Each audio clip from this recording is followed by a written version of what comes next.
നെഹമ്യാവിന്റെ പുസ്തകം 4-ാം അധ്യായം 23-ാമത്തെ വചനം. ഞാനോ എൻ്റെ സഹോദരന്മാരോ എൻ്റെ ബാല്യക്കാരോ എൻ്റെ കീഴുള്ള കാവൽക്കാരോ ആരും ഉടുപ്പ് മാറിയില്ല. കുളിക്കുന്ന സമയത്തുകൂടെയും ആയുധം ധരിച്ചിരുന്നു. 52 ദിവസം കൊണ്ട് മതിൽ പണി പൂർത്തീകരിക്കുവാൻ നെഹമ്യാവും സുഹൃത്തുക്കളും ചേർന്ന് നടത്തുന്ന പോരാട്ടത്തിന്റെ കഥയാണ് നെഹമ്യാവിന്റെ പുസ്തകം. അതിൽ അവരുടെ ആത്മാർത്ഥമായ അത്യധ്വാനം വിവരിക്കുന്നത് 4-ാം അധ്യായം 16 മുതലുള്ള വാക്യങ്ങളിൽ നമുക്ക് കാണാൻ കഴിയും. അതിലേറ്റവും പ്രധാനപ്പെട്ട ഒരു പദം അവർ കുളിക്കുന്ന സമയത്തുകൂടെ ആയുധം ധരിച്ചിരുന്നു എന്നുള്ളതാണ്. എന്താണ് അതിന്റെ കാരണം? ശത്രു എപ്പോഴും അടുത്താണ്. ഏത് സമയത്തും ആക്രമണം പ്രതീക്ഷിക്കാം.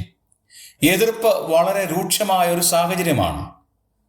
ജാഗ്രതയോടെ വേണം ഓരോ നിമിഷവും ജീവിക്കുവാൻ. വലിയ ഒരു ഓർമ്മപ്പെടുത്തലും കൂടെയാണ്. കാരണം ഏത് സമയവും ശത്രു ആക്രമിക്കാൻ വരുമ്പോൾ കുളിക്കുന്ന സമയത്തുകൂടെയും ഞങ്ങൾ റെഡിയാണ് എന്നുള്ള ഒരു സന്ദേശം അവിടെ കൈമാറ്റം ചെയ്യപ്പെടുകയാണ്.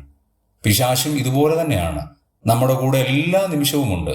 നാം വളരെ ജാഗ്രതയോടെ നമ്മെ എതിർക്കുന്ന പിശാചിനോട് എതിർത്ത് നിൽപ്പാൻ ആവശ്യമുള്ള ദൈവകൃപ ആവശ്യമാണ്.